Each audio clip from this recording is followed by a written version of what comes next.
Welcome to the Prosperity Podcast for entrepreneurs who are ready to drop the hustle and earn more. I'm your host, Danielle Amos, business and success coach, certified Proctor Gallagher Institute consultant, and lifestyle entrepreneur. Each week, I'll bring you amazing entrepreneurs who have built wealth, harnessing the power of their mind. Prosperity and money are truly about energy, and I'm on a mission to help you create financial abundance through the power of thought. It's time we started normalizing conversations about money and create the wealth that is yours. Are you ready? Let's do this. Welcome to episode 209 of the Prosperity Practice. My name is Danielle Amos, and I am your host. Today's episode is a throwback.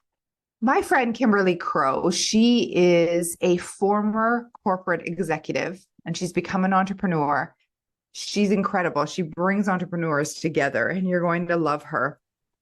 She shares her journey in an interview that I did or a conversation I had with her. She shares her journey about transitioning from being successful in her corporate career, but she wasn't fulfilled. Can anyone relate to that? I know I can. And she discovered her true passion, and she's built a multi-million-dollar business after leaving a multi-million-dollar business. So it didn't make much sense for her to change. So logically, it's like, why would you move? It's why would you quit this? You're already successful. She wasn't passionate about it, and she had the courage to change. She actually created a business and co-founded a business with her son. And they started narrating audiobooks. So I'd love for you to tune into this conversation with Kimberly.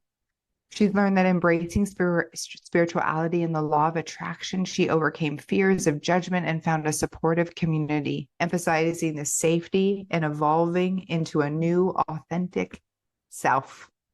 Enjoy. Today, you are in for a real treat. We have Kimberly Crowe with us, and Kimberly and I met a few years ago. I've been a guest on several of her events.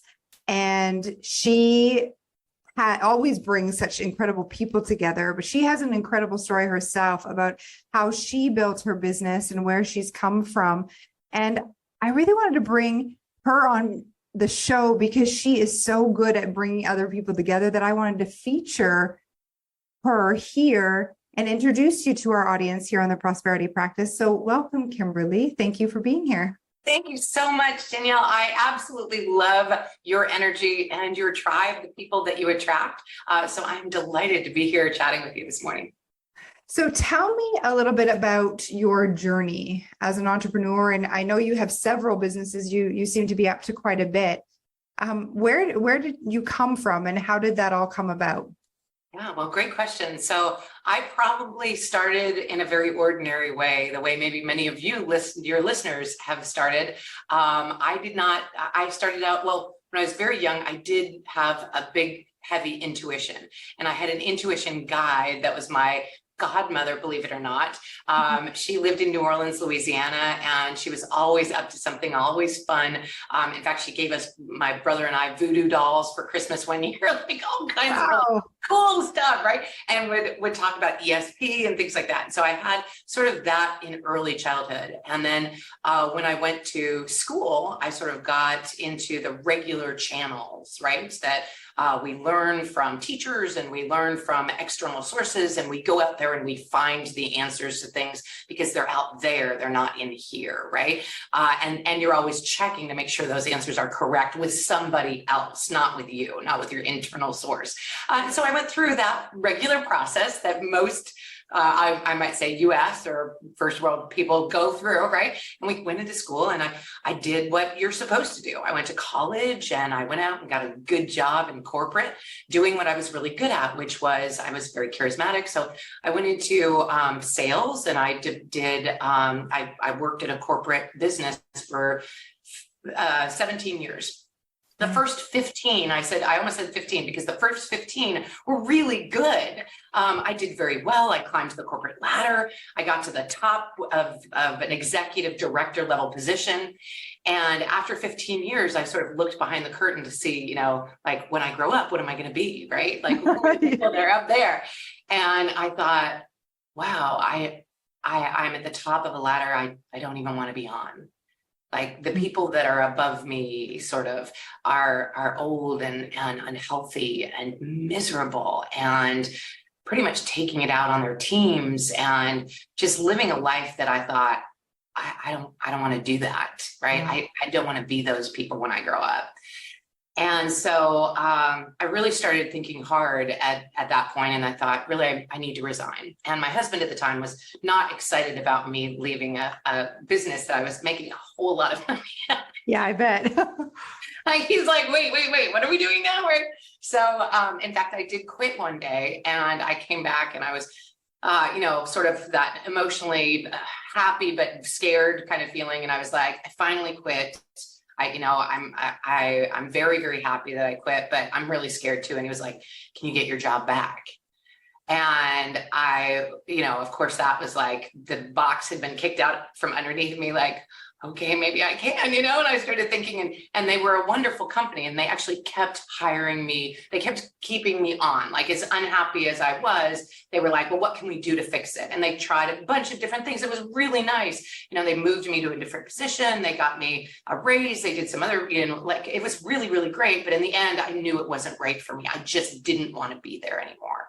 Yeah. And so finally, after 2 years, I did successfully resign, and I decided I would be an entrepreneur full time. Well, lucky for me, not that everybody has this experience, but my dad was an entrepreneur, and I had entrepreneurship on the side while I was building businesses. I'd done MLMs. I know some of your folks out there might have been in direct sales, right? I'd done some stuff like that on the side. So I knew what I was getting into, but I wanted to build a business that was going to be $1 million business. That was my goal, right? Like, I just want to prove that I don't need corporate and their paycheck anymore. I just want to build a business. It's $1 million all on my own. And so I went about doing that. And as I asked my friends and family, what should I do? They said, well, you were so good at what you did at corporate. Why don't you do that?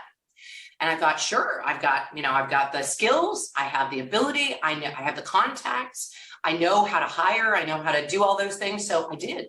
I built a business doing exactly what I've done at corporate. And at 18 months, it had turned $1 million in revenue. Amazing. Well, you would think. Yeah. It's miserable. Oh my goodness. I had built a business around what I no longer wanted to do. Right. Now I wasn't in golden handcuffs. I was in a golden jail cell that I had built myself. I had contracts that I was responsible for. I had employees that were counting on me for paychecks. I had meetings that I had to attend and things that I had to do and deliver on because it was my business. I couldn't just, call in sick that day. And so I was very, very unhappy. So I took some time off. I turned over the reins to one of my employees and I said, I'm leaving for a bit. I'm not sure what's going to happen, but we're going to figure this out. And as I turned over the reins, I went to a literal mountaintop to try to find the answers. Wow. Where was that? It was actually a local, very large mountain called Iron Mountain in my area. And went up there and just hung out for a couple of days and was like, yeah, the answers aren't really up here. So I came back down. And I'm not only an entrepreneur and was not only a wife at the time, but I had 2 children. And my son met me at the door when I came back. And he said, Mom, I have a bit of a problem. And I thought, great, somebody else's problem to focus on. Because as moms and sometimes entrepreneurs, we're really good at solving other people's problems, just not so much our own. Totally. Right? We avoid it. Yeah. Yeah. And so I was like, tell me the problem that I can solve, right? And he said, well, I'm the wrong age. I'm 15 and a half, and that's too young to get a summer job this summer. And it's too old to go back to summer camp because, of course, he's 15 and a half. So that's boring and stupid now, right? And so I said, oh, really? Well, you know what you're not too old or too young to do is be an entrepreneur. So why don't we create a business around something you just love? Something that's just fun. We'll do a summer project. Now, in the back of my mind, I thought, this will be a great distraction for me, but it will also look great on his college applications, right? Way better than sitting in the hammock during the summer. So I thought, this is perfect. And it did. It was a great distraction for me because we built something around what is just fun. He was very charismatic. He loved being on stages. He loved reading books to kids and being all entertaining about it, things like that. And so when we put all that in Google, up came a suggestion for teens about, why don't you be an audiobook narrator? And his eyes got really big and he's like, can I do that? Can I get paid to read books and be the narrator? And I was like, I don't see why not. Let's do that. So we built a whole business around narrating audiobooks. But Danielle, we were having so much fun that we got tons of business because of our energy, because of what we were, right? And we were just so attractive, and we got more business than we could handle. People were coming out of the woodwork, not just the authors that we were going after, but friends and family were like, I have a book. Can you read my book? And just business was like booming. We got so much business, we could not handle it all. And so he and I decided to start teaching other people to be an audiobook narrator and get a huge business just like that, right? So we went to a local adult school from our school district and started teaching people how to be an audiobook narrator and voiceover artist. And we had so much fun teaching. We had more fun teaching than we had in the business. And we were playing off of each other, and he was telling stories and I was telling stories, and and then we were telling them the specifics of it, how to do it, and people were engaged, and they would come up afterwards and they wanted to do it, and they, it was amazing, the energy that was behind the fun. And I thought, this is it. This is the lesson that I needed to learn. I shouldn't do a business just because that's what I'm good at. And sometimes we're really good at something, but we're just not supposed to be doing that for the rest of our lives. Totally. We're supposed to be doing the things that light us up. And there's a phrase out there, and one of your listeners may know the author of it, but it is, don't seek what the world needs. Seek what fills you with joy, because the world needs more people filled with joy. So good. Oh, it gives me chills. It's just so true, right? Yeah. And so from then on, I just started teaching and being on stage and helping people build businesses and create, and then helping coaches who have businesses get on stage and talk about their passion, because when they are passionate, they light up. Totally. That's so good. And isn't it so cool how it came through your son like that? Oh, yes. Yeah, absolutely. And how you're able to coach him with exactly what you needed to hear. Right, because I was coaching me. Yeah. Yeah, absolutely. I love that. So I'm curious, what happened to that business and where's your son now? Great question. Well, funny enough, that business it still sort of exists. It's just in the background. It is not something either of us focus on. After the summer, he went back to school, and he has moved on to do. He's actually an entrepreneur himself now. He creates businesses, and I have moved on to help people learn to speak. So the audiobook business is still there because audiobooks last for a really long time. Every month we get a little residual payment into our checking account. That's nice to, buy a couple of Starbucks every once in a while, right? But there, and the royalties are there for 7 years as a narrator, and as a producer, you get them for life. So there will be residual income for him for a really long time.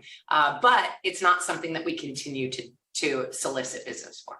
That's so cool. What a great thing to happen between you and your son too at such a pivotal age. That's when I think back, or I love looking back or helping clients look back to connect the dots as well. And just life is always happening for us. So even when you're in that job that you didn't like, the job itself was having you get so uncomfortable in order to make the change.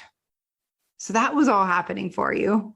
Yes, definitely. And I've learned as I've gone into this new life and absorbed the idea that we're here to have fun, we're here to have joy, that all that childhood memories of intuition and what feels good and what feels right, it all came flooding back. And it wasn't immediate, like I say, flooding back. It wasn't like one day I woke up and I was like, Yeah. I got it now, because I think life is a process of unfolding and you're ready for what you're ready for.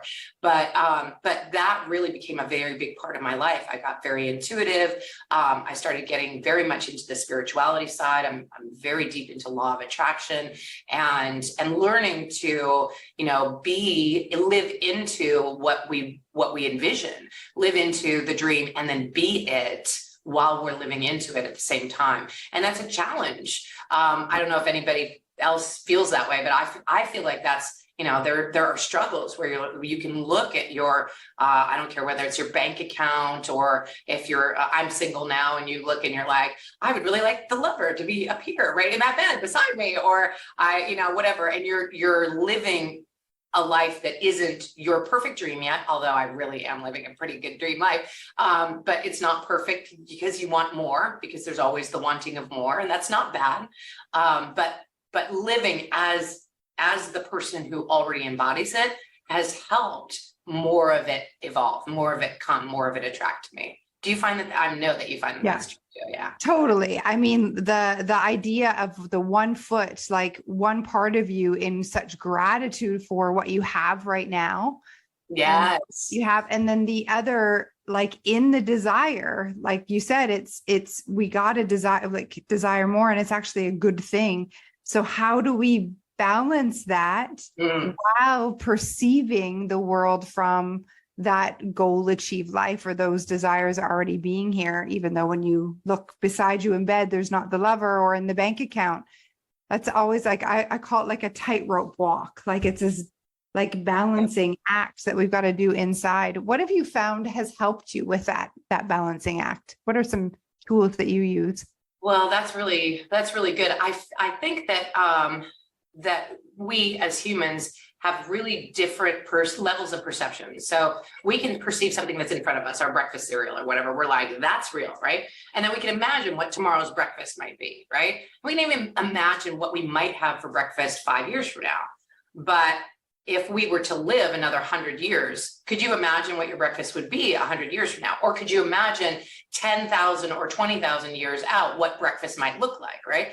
And we can see sort of like in chunks, like a little bit, but then it sort of disappears, right? Or we could imagine what it would be like to be like, I could imagine what it would be like to be, a billionaire, right? But that's nowhere near me. Like I'm not near billionaire status yet. I fortunately do have a multi-million-dollar company and organization now, but it's hard for me to imagine, 50 times in that right now. That's just hard. Yeah. So I think you've got to just know, like, what is in your knowing? What can you picture as tomorrow's breakfast cereal, right? Like, can you picture being 8 or 9 million, like where can you picture and be like, okay, that's reasonable to assume that can happen to me. And then just get really comfortable knowing that that's you right now. And then that sort of can attract, but it's harder to be like, if you have zeros in your bank account and you're like, I can't even picture being a millionaire. Like that's not even possible for me. Just what's tomorrow's level that you can figure out. That's so good. It's like, what's the edge? So go as far as you can, and time, because we do live in that time space reality, that time can really help us to push the edge. And then I find that if I then take away the time, so if I can imagine like 10 years from now, breakfast and what that life looks like, then, and that's as far as I can see or perceive in my mind. And then what would it be like if I just took away the 10-year part and said, what if that's in a year? And just start to play with it and notice if I can take myself to the edge. And right there, the mind will give you all the reasons why it can't happen in a year. And then, which is actually not true. That's just the programming, right? But it shows us so much why we don't yet have the things we say we want. Is discussion right there. Like if you could like take a snapshot of like what's going on in the mind, it's like, okay, so those are the reasons. That's all the things I get to work through now. Those are like, that's what I get to heal. That's what I get to like change those beliefs or get support. And mentorship or find someone else that's done it in that way and remove it. Yeah, that's good. I also love how you said, like it really helps for you to like use what you know. So like, I've never heard like the breakfast, but like, I know what I had for breakfast. I know what I'm probably gonna have for breakfast tomorrow. And like, cause it's something that's already in our life. That's really clever because the truth is you're going to be eating breakfast for the rest of your life. So if you can use that to anchor yourself to then like notice what's changed around you. Oh yeah. Yeah. You actually inspired me when you were on one of my summits, and we were chatting just like this, and you were describing being in a store that you felt like you didn't belong in, right? And I just got chills, and I was like, oh yeah, I know that. And many people may experience that. Like I have walked into a store and been like, I have no business being in here. I would never buy this stuff at this price or whatever. And you described that to me, and I was like, and your answer for that was go into the store and feel your uncomfortableness, feel that, and then wait and do not leave the store until you can say, this is for me. Yeah. I belong here. This is for me. I might purchase something today or I might not, and both of those are okay. Mm-hmm. But this is for me. I do belong here. And I will tell you that I took that away, and I did that multiple times in different stores when I would like pass a store and I'd be like, no, let's give that a try. Let's see what that feels like, right?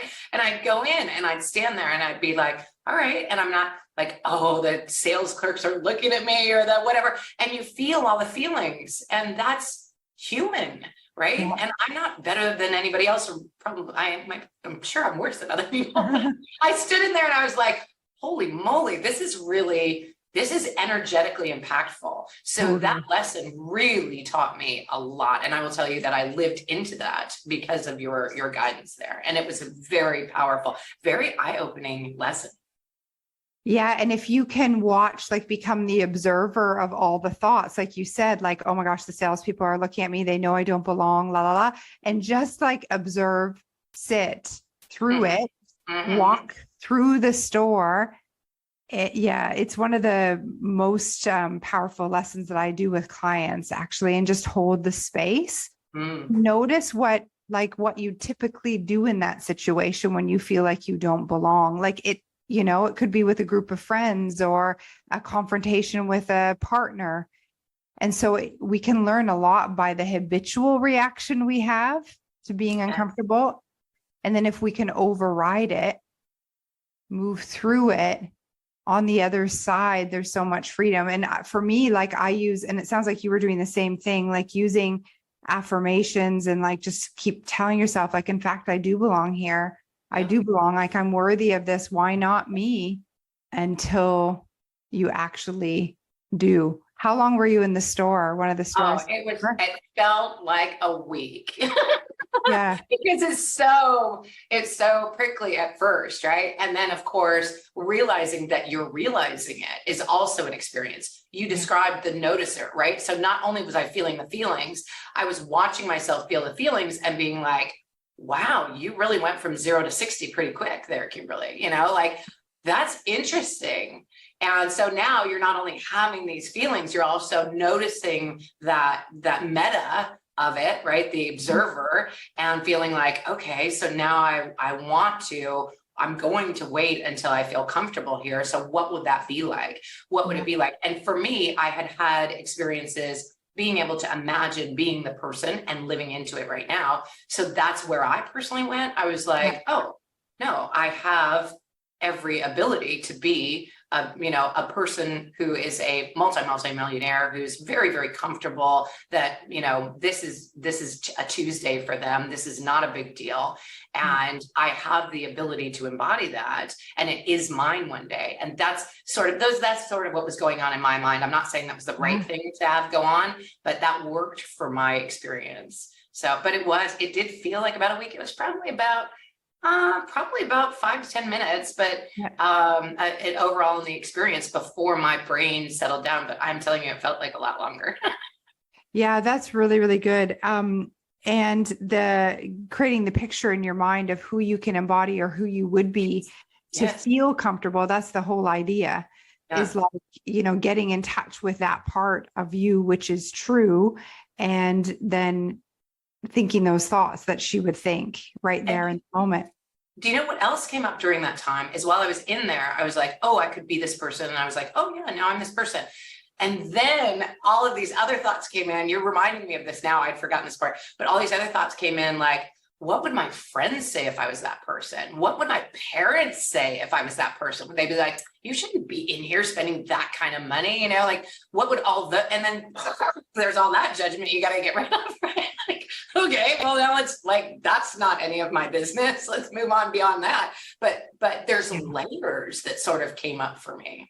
Oh yeah, totally. And again, your mind's showing you what's actually stopping you from like earning the kind of money so that you could shop in those stores regularly. Whether you want to or not isn't the point. It's it's like the whole point is if those what that experience does is brings all your limiting beliefs right to the table, right to like in front of you that you can avoid them. And so it gives you a lot of awareness of what now you get to work through. Because if you worry about what your parents are going to say, then you'll never have, like, it's so hard to have the thing and at least hold the thing, like hold that amount of money because that fear and judgment's there. So then it's like, okay, so now I'm aware and consciously I know, like, who cares what my parents think or my neighbor or my best friend from high school, like consciously we know that, but on a subconscious level, if it's there, it's like, okay, what is it that I'm most afraid of that they'll say? What are those names? What is that judgment? And can I resolve that? Like if they did say that, could I hold that? Would I be okay? The next level to that shopping experience then is to start like going through the store. So once you release that, going through the store and noticing what your mind or what you get attracted to. So what your inner beings notices. So, and like without looking at the price. So starting to feel the fabric, starting to like pick up bags again, like each part of the shopping experience can bring up so much, and it's like it keeps coming. And so and then even trying things on. And what happens if you spend an hour in there and you're trying on like the whole store?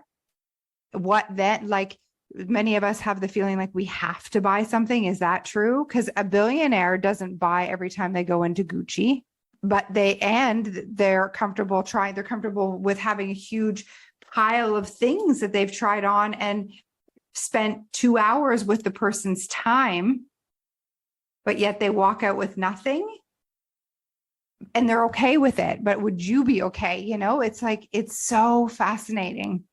Yeah. What levels are we pulling back from? What do we say? Well, I shouldn't want that, or it's not fair, or that kind of thing. And not that comes from the person that we are or were. Even if we're not that today, we still have those things coming up. And then rather than the person that we have the potential to be. So we're still living into the person so that we don't upset the person that we are now, or the people that are around us now. But I will tell you that, I've been shopping with my mom and been in some places that were like David Yurman or wherever. And she's like, really, you like those earrings? Those are really pretty, And it wasn't like, you shouldn't be buying that kind of stuff. Like, it was a completely different conversation than my child mind was thinking it would be, right? Than my past life. I thought there would be judgment there, but it was more like curiosity. It wasn't judgment. It was just interest, So even the things that we believe could be like the reactions of other people may not be when we get there, right? I changed into this whole world of spirituality from a whole world of I'm a businesswoman and there's no, we're not fooling around here. I had a very big business persona. In fact, I was large enough that people they would say you're intimidating or you're scary. I'm like, really? I'm a girl. Really? I'm scary. But I came off that way because I would never share a vulnerable part of myself, right? And so moving into the spirituality piece, there was a lot like, I'm going to be judged by a lot of people who thought it was like imperfect, pervious or whatever. And no, right. It did like 90% of the things that I was nervous about having unfold really didn't. There was a lot of safety in stepping into the law of attraction for me. And I didn't think there would be. I thought it would be something that I would be criticized for or torn down about, or, what is this frou-frou stuff and lost your mind and all that stuff. And really it didn't. The different people were attracted to me, which is fine. But the people that I know and love and trust didn't abandon me in any way.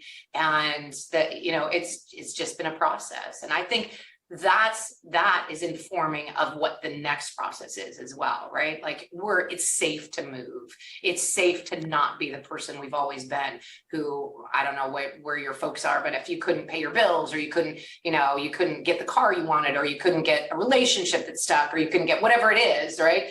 And it's safe to not be that person anymore. It's safe to be the person who can have those things and move into it. And you probably have examples of that in your life. I know that I did, as I was unfolding it, I would be like, oh, I have all this evidence that will prove that this is true. And once I dropped that evidence, I could find all the evidence to prove something exactly the opposite was true. And that's just confirmation bias. Yeah. That's so good. Well, we got to be willing to let go in order to bring on the new, there's no room for it. So in building your dream life, because I know a big part for you is travel, you have the freedom to travel. Tell me about what you learned along the way, because you've got the money, but and money gives that freedom, but really you also need the time. Oh, yeah. To be able to trust and let go and surrender. So tell me about what got you to create that business that life where you're traveling and earning all the money? Because often we think it's either or. Yeah. So I was at a very transformational stage in my life. It was only about, actually it was right. I found out about it right before COVID. So I was on a cruise with a bunch of work friends, colleagues. It was a gathering cruise, and there was a lot of people on it who were in that same party. And I met this new person, a gentleman, very nice guy. And as we met, he said, "Where are you from?" And I said, "San Diego." And he said, "Oh." And I said, "Where are you from?" And he said, "I travel full time." And I said, "Oh, wait, what?" And unlike when you hear something and you're like, that could never be me, it was the exact opposite in this case. As soon as he said it, I was like, I want that. Where do I get that? Like, where do I shop for that one? Which aisle is that on? Because I'm going to pick me up some right now. And so I was like, how do you, let's talk. Let's sit down. We're going to have a conversation about this, because at the time, I loved to travel. Mm-hmm. I would tease my children and say, and my family, and I'd say the one with the most stamps in their passport when they die wins. That's what, I'm all about travel. Let's go have the experience. Because experiences can't be taken away. Money can be taken away, houses can be taken away, but experiences can never be taken away. So let's go get the experience. So we sat down and we started chatting, and I was like, "Where do you live? Do you live I was like, camping, RVs or whatever it is?" Like, "No, I live in hotels, Airbnbs. I travel on cruise ships. I do, and I was like, yes, this life, right? Not the backpacker poor life. This is the life I want, right? So we started chatting and got to be really good friends. And I started learning all kinds of things from him about ways to do it so that you're not backpacking and doing it on the cheap, but you're still doing it reasonably. It unfolded a lot of stuff for me. But it was something that I lived into very, very quickly, where I thought, this is something I could do. But COVID, right? This was January of COVID year. So January, and then COVID hits, and we're like, okay, well, I won't be able to do that for 3 weeks because COVID, but COVID was way longer than 3 weeks. But I will tell you that was in January. COVID pretty much hit in February, March. By August 20th, 2020, that same year, I sold my house that I'd lived in for 20 years. Not sold, I'd moved out of my house. And I moved out of my house that I'd lived in for 20 years and rented it out. And I never went back. And I started traveling full time. Wow. And it was really wild during COVID, I'll tell you. But, and I would stay in hotels that were barely open. They're like, are you one of the first responders? And I'm like, no, I'm not. Do you have rooms for people who aren't first responders? And there were very few of them available.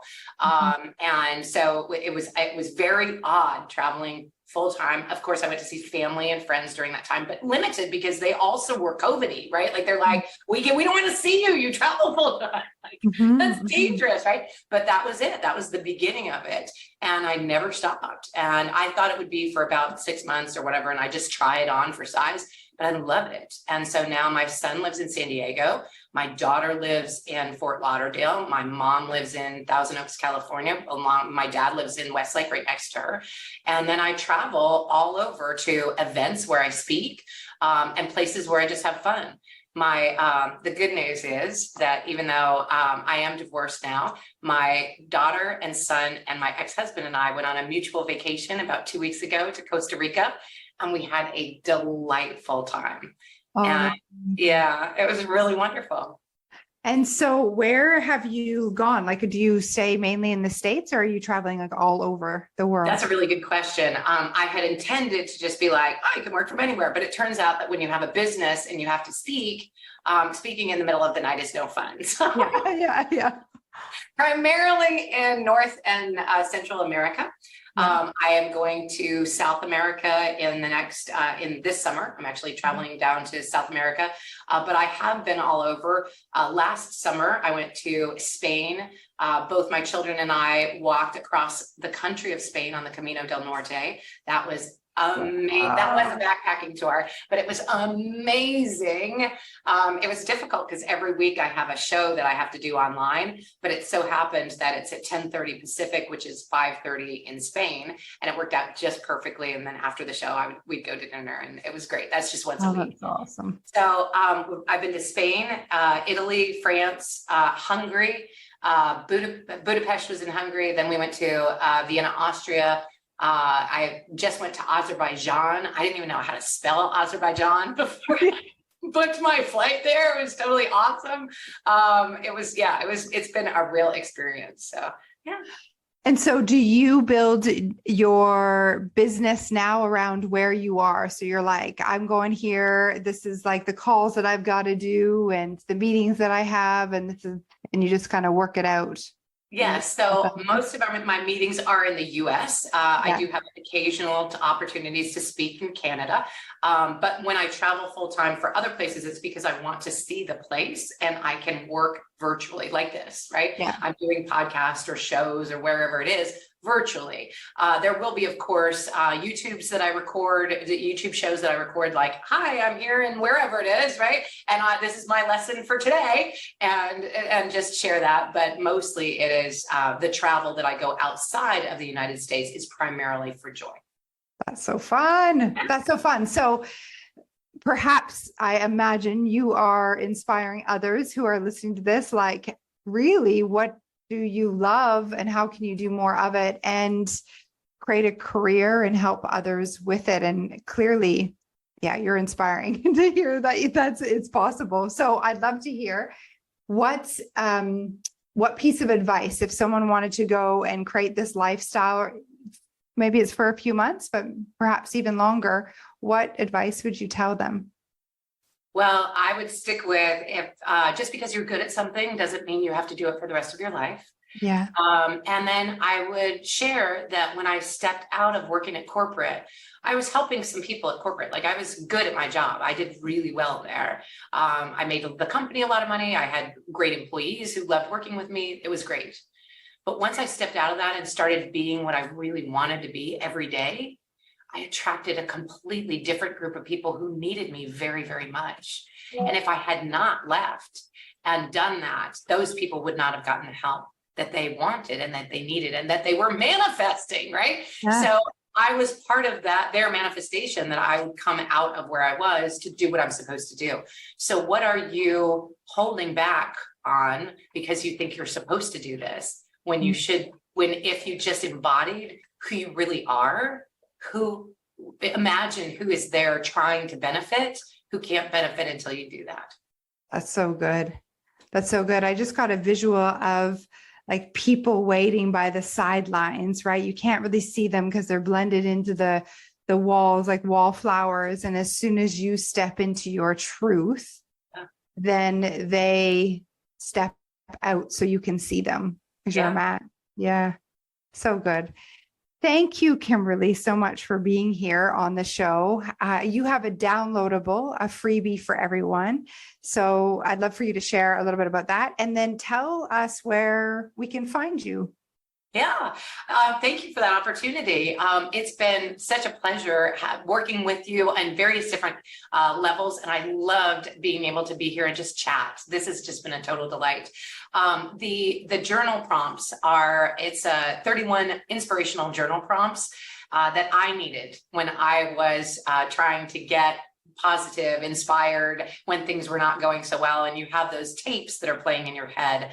I know that people use affirmations, and those affirmations can be helpful, but they can also block us. So if I say to myself, I'm a millionaire, I'm a millionaire, I'm a millionaire, and I'm not, that what the feeling is actually happening. So rather than do that little shift to tomorrow's breakfast, right? Like, what can I imagine that is also true? And if you do that and you start thinking the positive pieces of it instead of the negative pieces of your existence, then you move gradually toward that. And I found that it was a faster escalator than trying to fight my way through something I didn't really believe. So these are the journal prompts that are like things that you can actually believe that are going to help you spin forward in a positive day. I use them in the morning, but you can use them in the evening as well. Some of them are like, so what did you do this day? That was like this. So some of them are for the evening, some of them are for the morning, but whichever way you do it, I hope you enjoy them. Thank you. That's amazing. I love the guidance of journal prompts because the quality of the question really does determine the quality of your life, I believe. We don't always know what question to ask ourselves. So coming from someone who is living her best life, created a multi-million-dollar business and organization and traveling the world, like you've heard, take those journal prompts on, like take the coaching from Kimberly and really contemplate them, because it's the thinking that actually determines what comes next in your life. So thank you for that. And where would you like people to find you? Is it Instagram, Facebook? What's the best way to get in touch with you? Well, I do have a lot of Facebook interaction. I have several groups out there, but the very best, most fun place to find me is at Speakers Playhouse. It's live every single week on Thursdays at 10:30 a.m. to noon Pacific. And I'll be there no matter what city or state or country I'm in. And that's at speakersplayhouse.com. Awesome. Thank you. And I've had the pleasure of speaking at Speakers Playhouse. It's a great, incredible community. In fact, many of our listeners have come from your community, Kimberly. So I'm grateful for that. Thank you so much for being here. Thank you to our listeners for taking part in this conversation. And to leave us, I'll say expect abundance. And what about you? What's your last final word, Kimberly? It's not fun. It's not worth doing. Love it. Thank you so much. My pleasure. Thank you for listening and being here for this powerful interview. If it resonated, please go follow Kimberly. And of course, join us in our self-image bootcamp. The link is in the show notes. Share this podcast if it resonates. And I look forward to seeing you on the next one. Expect abundance.